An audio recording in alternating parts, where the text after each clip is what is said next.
कौन सा ऐसा जिला है जहाँ पे लोक जनशक्ति पार्टी रामविलास के कार्यक्रम नहीं हो रहे? हम लोग भी तो हर सीट पे हम लोग भी तैयारी कर, और जिस जिस जिले में हम लोग जा रहे हैं हम लोग भी भाई चुनाव की सोच के तहत हर सीट पर मजबूत तैयारी हम लोग भी करेंगे। जब चुनाव करीब आएंगे उस वक्त देखा जाएगा कि क्या किसी के साथ कोई गठबंधन होता है, नहीं होता है, कौन कितनी सीटों पे लड़ेगा। वो अपनी पार्टी है, अपनी पार्टी को बढ़ाने की चिंता हर राजनीतिक दल का नेता करता है। क्या 2020 की तरह 2024 में भी चिराग पासवान अकेले लड़ेंगे चुनाव? यह सवाल इसलिए क्योंकि अमित शाह का नवादा में रैली है। उस मंच से अमित शाह ने ऐलान कर दिया कि 2024 में 40 की 40 सीटों पर भाजपा चुनाव जीतेगी, जिसके बाद राजनीतिक तौर पर बयानबाजी भी तेज हो रही है। एक तरफ महागठबंधन की ओर से यह कहा जा रहा है कि अमित शाह का सपना महज सपना ही रह जाएगा, बिहार की जनता इस बार दांत खोदने के लिए भी सीट नहीं देगी।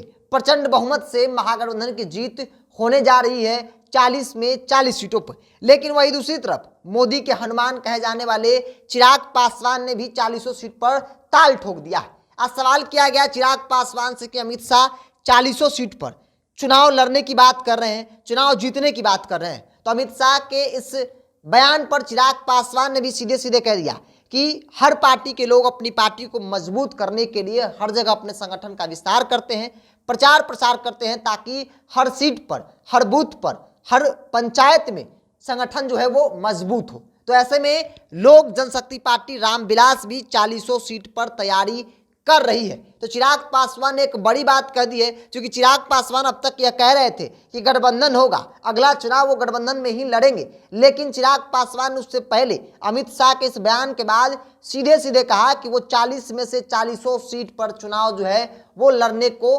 तैयार है, पूरी मजबूती से कार्यक्रम कर रहे हैं। हालांकि राजनीतिक तौर पर समझने के लिए ये बहुत आसान भी है, क्योंकि तमाम जो राजनीतिक दल होते हैं वो हर बूथ पर, हर सीट पर तैयारी करते हैं, ताकि अगर उस सीट पर वो नहीं लड़े तो उनके सहयोगी लड़े तो उनको मजबूती से मदद किया जा सके।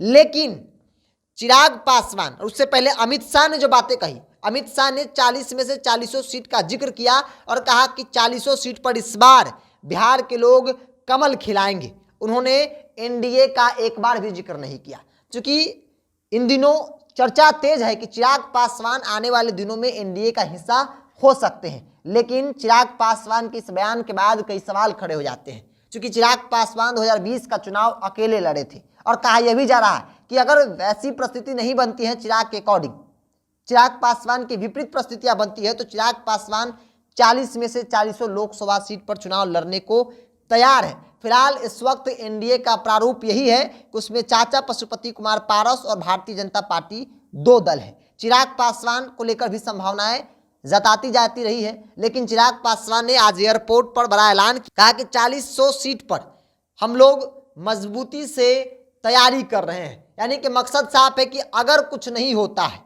तो हम 40 सीट पर चुनाव लड़ने को तैयार है। एमएलसी चुनाव में एनडीए में जिस प्रकार से सीटों का बंटवारा हुआ, एक सीट पशुपति कुमार पारस को दी गई थी, लेकिन कहा यह गया कि चिराग पासवान उसको लेकर नाराज हो गए थे और उन्होंने कहा कि एनडीए में हम नहीं हैं, लेकिन जब आपको जरूरत थी हम आपके लिए खड़े थे। तो ऐसे में अगर आप चाहते हैं कि आने वाले दिनों में हम एनडीए में आए, तो फिलहाल जो एक सीट चाचा पशुपति कुमार पारस को दी गई है तो उन्हें वापस ले लिया जाए। यानी कि ना चाचा लड़ेंगे ना भतीजा लड़ेंगे, लड़ना है तो भाजपा को लड़े। जिसके बाद ये चर्चा भी हुई कि चाचा भतीजे की लड़ाई ने भाजपा ने बाजी मार ली है। एक बार फिर से चूंकि चिराग पासवान ने जो बयान दिया और कहा कि 40 में से 40 सीट पर वो तैयारी कर रहे हैं चुनाव लड़ने को लेकर, हर पार्टी करती है अपने पार्टी के विस्तार और पार्टी को मजबूत करने के लिए।